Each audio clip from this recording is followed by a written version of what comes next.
Welcome back to the MVP show. Mons is back in the house. I probably had my best show hosting last week without him here, which was interesting. But Big Daddy Mons, I'm kind of, instead of Big Daddy Shane, Big Daddy Mons. We got Shane Gillis tickets coming up in Hard Rock here, Ben. It's going to be very exciting. He did a great job at the ESPYs. Just wanted to shout out Shane Gillis. Love to have you on the show someday.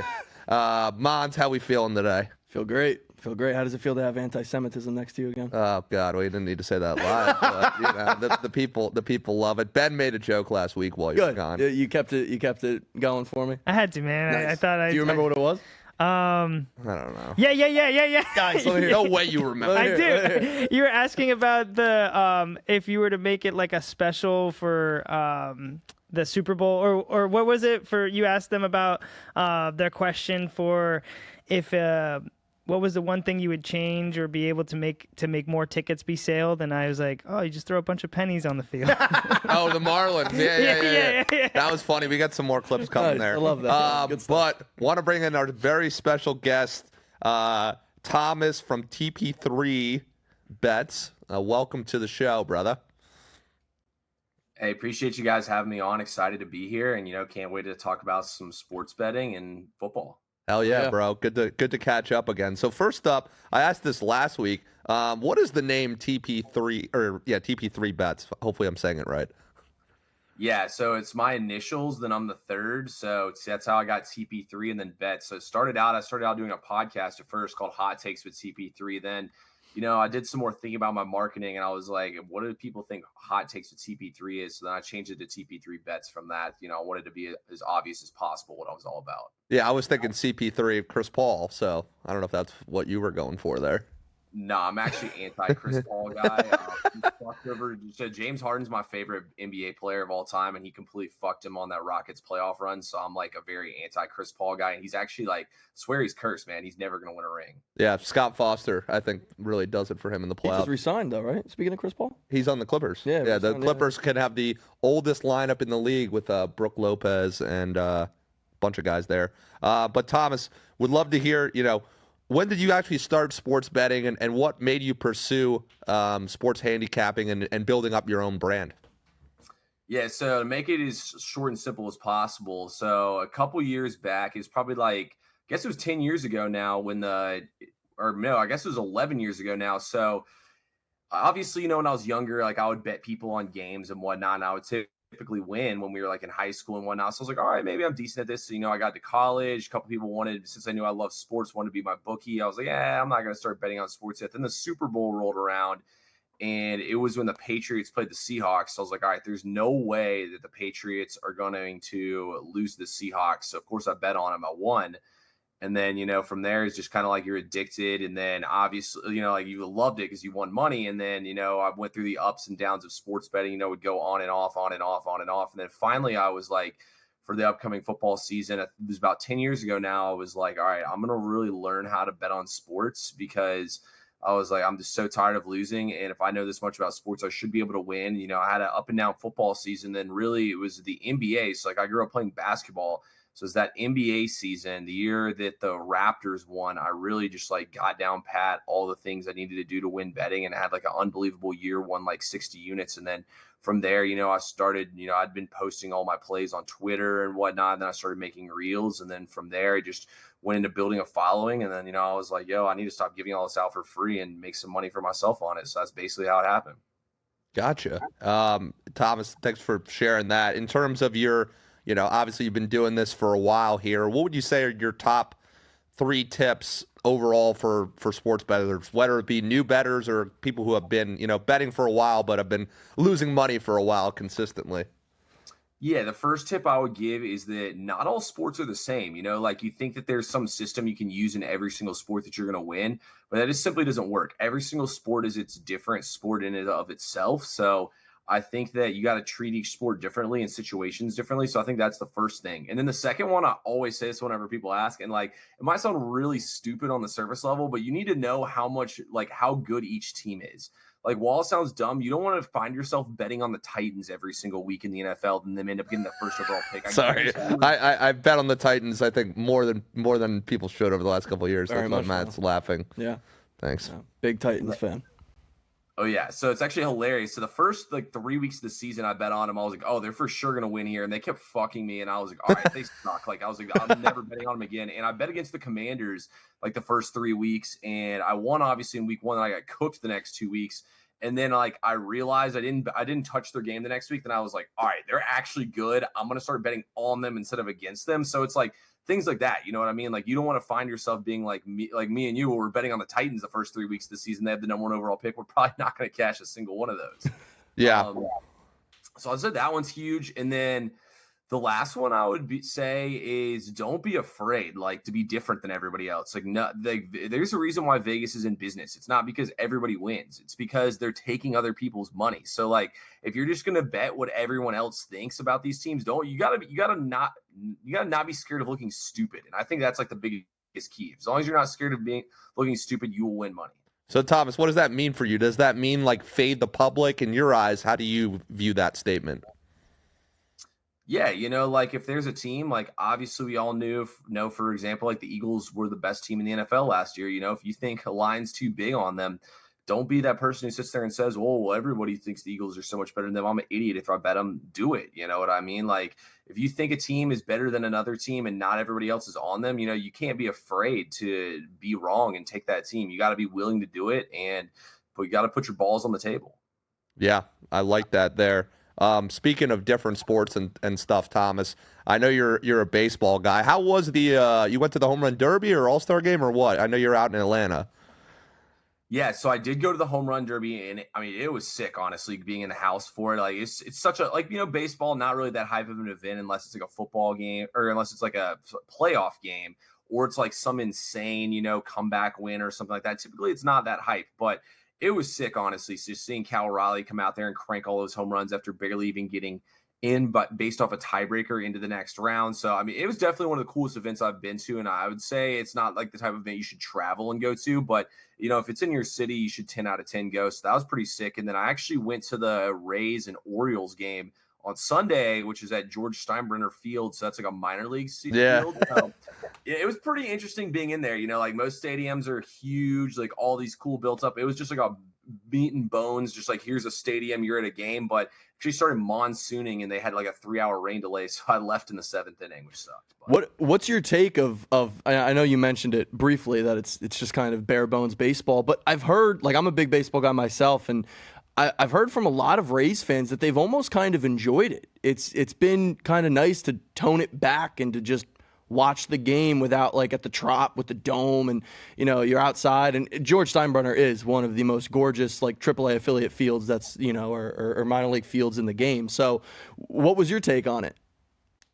Yeah, I thought it was honestly like a cool baseball atmosphere. It's like you're just at the game. Like, most other stadiums have all these crazy things they've built in the stadium, whether it's like a bar spot to go eat some food, like games for kids. Like every single stadium seems like they try to have some sort of side attraction. This one was just like, no, you're at the game. You're going to watch the baseball game. I mean, I will say this. Don't go to a day game there because in that Florida sun, man, with no shade, it gets hot. Oh, we live in South Florida, so we know. I actually saw, Matt, I don't know if you saw this, the minor league team is doing no PA announcers, no nothing, just straight baseball.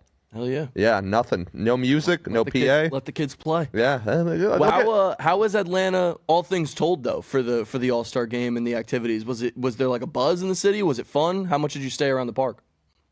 Yeah, it was insane. So earlier on the weekend, so like probably like half a mile from the stadium, they had like the All-Star Village. I didn't end up going to that, but the buzz around the park was insane. Like 5 o'clock is packed out there like it was opening weekend. Like it usually does not get as packed as it was there except for the playoffs or for like opening weekend. So there was a massive buzz around the park. So many fan bases, so many fans. I was actually pissed. I wanted to make a video, see how long it took me to find like a jersey for each team. But okay. I got up there too late. I had to find my buddy that had the tickets and whatnot, so I didn't get to. But it's cool to go to. It's like typically I'm the kind of guy, when I go to a sporting event where I'm like making fun of the person who shows up to a Braves-Yankees game wearing like a Padres or like a Lakers jersey. But it's kind of cool to go to one of those to see like all the different teams' jerseys because it's technically every single team competing. Yeah, no, I love that.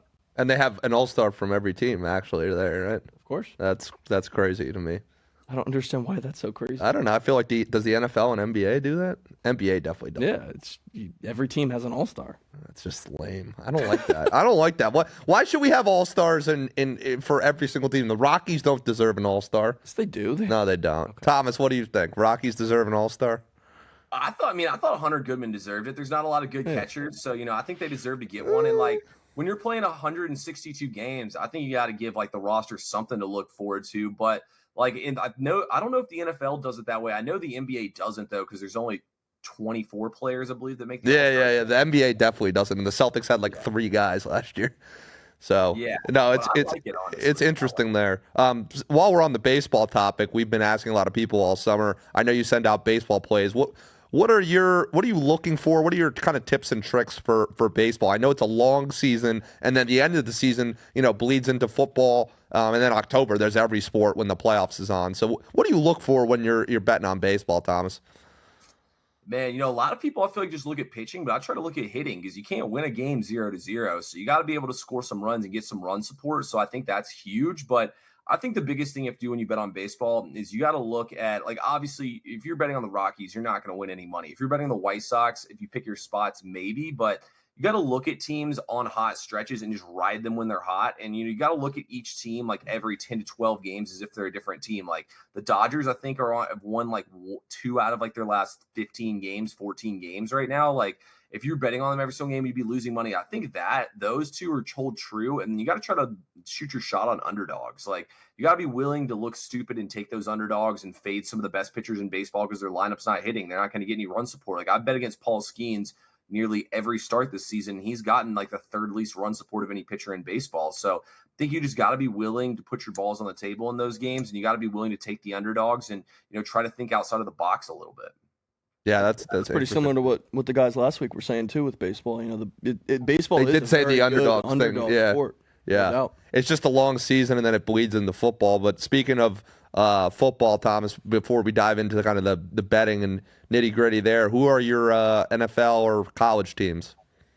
Yeah, so all my sports teams in general have fallen into poverty. So I'm an all Atlanta guy. So, I'm a Falcons fan. Sick and tired of fucking losing with them every single Sunday, I'll tell you what. And it gets even worse for football. I'm a Florida State fan. So, it's just a all-around losing culture for me right now with my sports. You guys got a Bama, right? Week 1. Yeah, we'll find out real fast what Florida State's made of. Look, I don't think Alabama's that good this year. I will say I took their win total under for the upcoming season, but I don't think Florida State's going to beat them. The ACC's just at too much of a talent discrepancy. Gotcha. So for college and NFL, kind of the same question I had for baseball. What do you do that differentiates yourself from the other handicappers out there for those sports?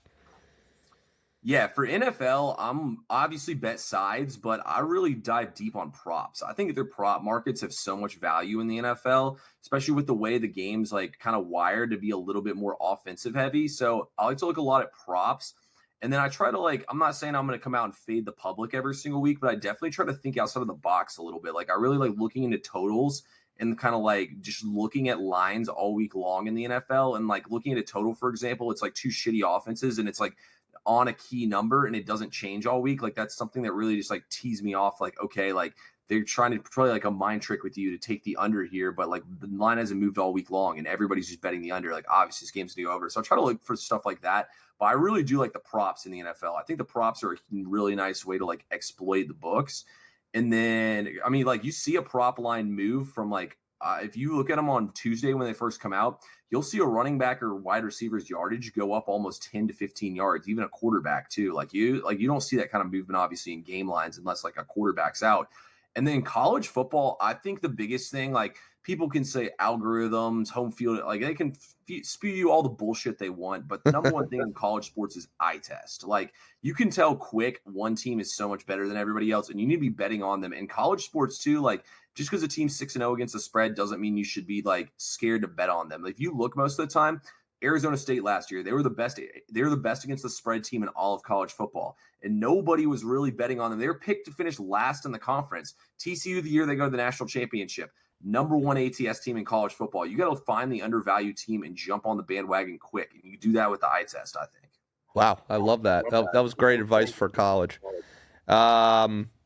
But yeah, NFL and college we got coming up there. In terms of, with all of the sports going on in October, how do you handle the research for everything going on at once?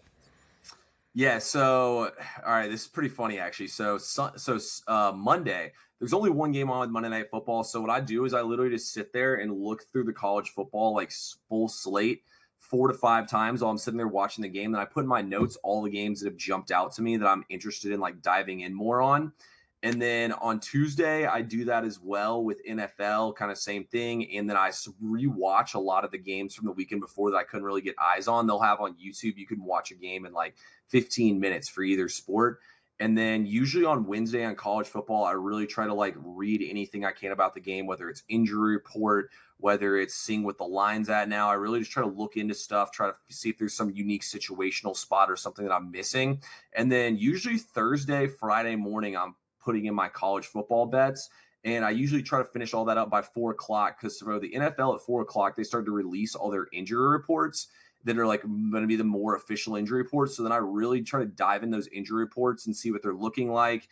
And then that's when I start to go in and bet player props, mark games down that I want to bet on. Maybe I'll go ahead and bet on a game if I think that like everything looks good. But I feel like you really got to make sure on that Friday injury report what's going on, because somebody could not practice all week. They don't say they're limited in practice, or say, oh, they didn't practice all week, but they're going to play in the game. So I think that's the time to like really try to get on top of stuff. And especially with player props, like I see player props move like 7 points from that Friday point value. That's usually how I do it for those. And then like college football, I can't remember the last time I actually took a bet on a Saturday. Like most of the time, if somebody's like status is really in question, you can't trust these college football injury reports worth a damn. So if somebody's status is really in question and they're super key to me, I'm just like, fuck that. I'm not even betting that game.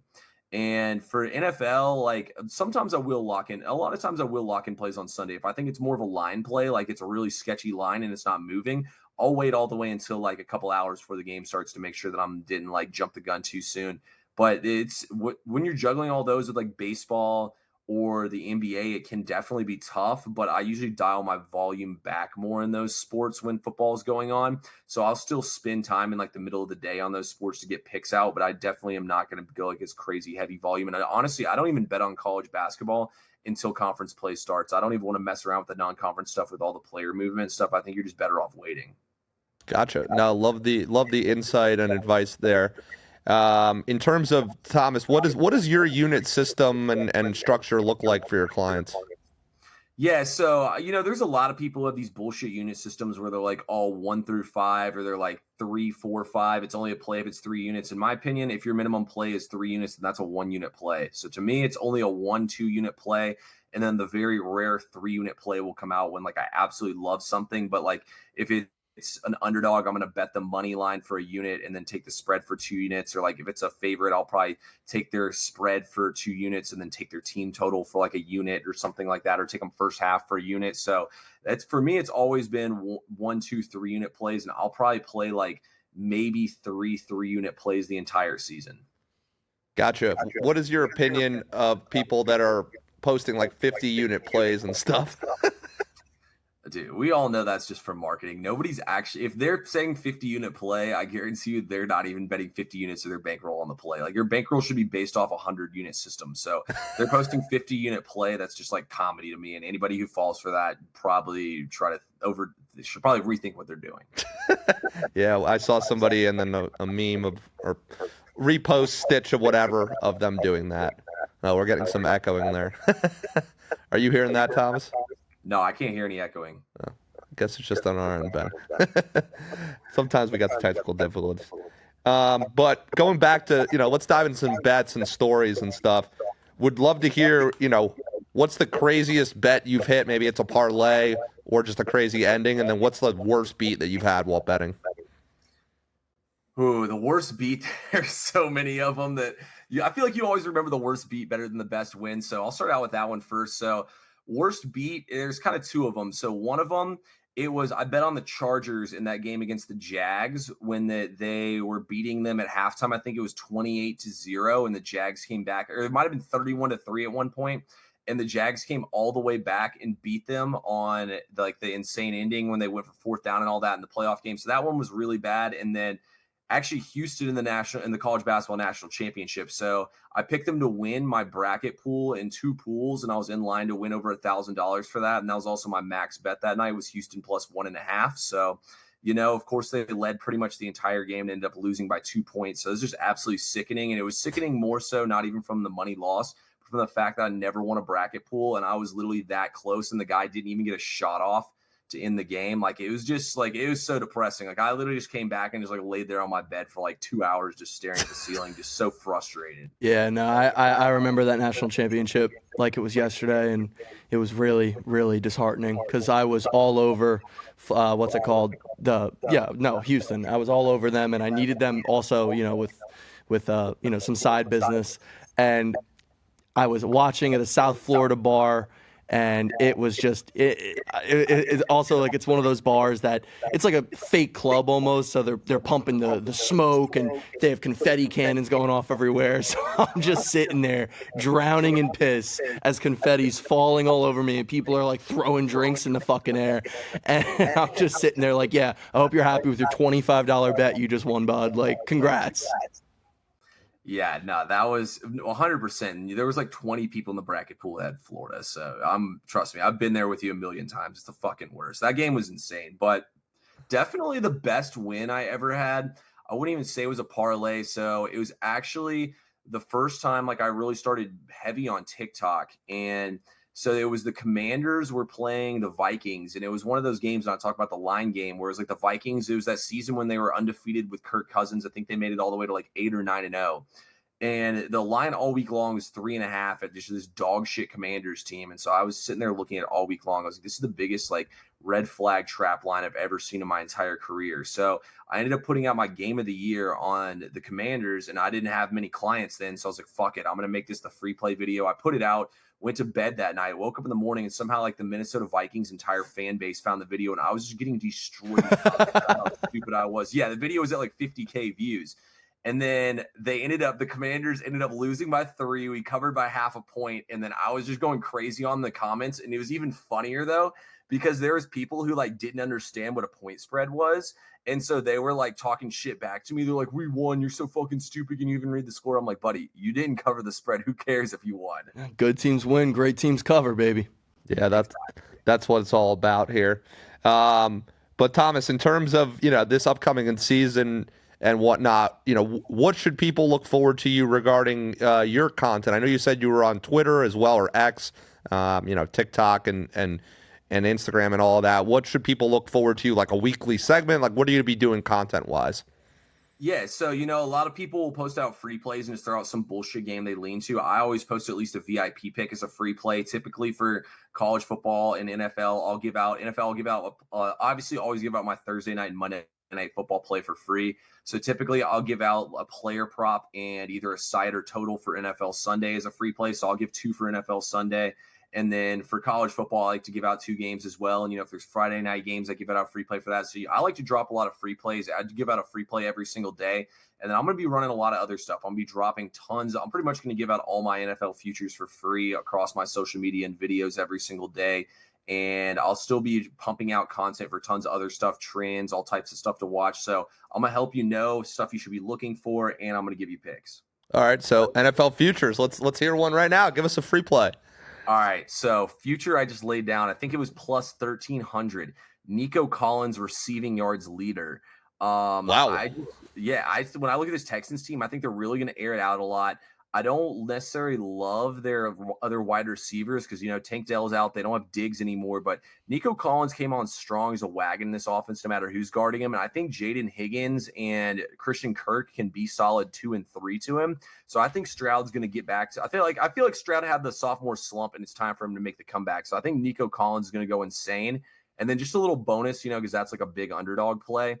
I absolutely love Marvin Harrison Jr. to go over 950.5 receiving yards this season. He didn't break 1,000 last year, but I feel like they learned a little bit more how to use him as the season went on. And Trey McBride, one of the best tight ends, if not the best tight end in the NFL at this point in time, I think that him paired with Kyler Murray, who's another season removed from his injury, I think he's just going to have a massive year. I don't see how he doesn't go over 1,000 yards receiving. Side note, but still on topic. Did you see Marvin Harrison Jr.'s like comparison picks from last year to this year? I haven't. yeah. Dude, it's nuts. You can't tell me that that's natural. By the way, bro's taking something. Whether it's showing up in a urine test or not, bro. Simon, he put on like it looks like 25 pounds of muscle, bro. He's not the same person at all. Look at his rookie pick and look at the pick from this year from Media Day or whatever. It's disgusting. But I agree. I think he's gonna go off. Do you have any big plans for upcoming football season or anything? Are you going to any big games, Vegas, anything? Yeah, so week 2 of NFL season, I got to go out to Vegas for a bachelor party, and then the Chargers play the Raiders on Monday Night Football. So I think I'm just going to stay out there for a little while. Is that at Allegiant? Yeah. Oh, it's a 10 o'clock start, I think, or it's the Eastern start. It's a 10 o'clock start. So it'll be 7 o'clock Vegas time. So I'm just going to stay out there, go to the game, and hang out there for a little bit. So my cousin, her husband, they just got married. Me and him got to plan it out fully, but his family actually has Packers season tickets in a house out in Lambeau. So I'm thinking we're going to Lambeau at some point this season. Hell yeah. I went to him about that. I went for the first time last year. Unbelievable. I'm doing a little stadium tour. I'm gonna hit like 16 of the 32. So I'm gonna hit KC and Houston this year are the two. So quick trips there. But Thomas, any last parting words for the people?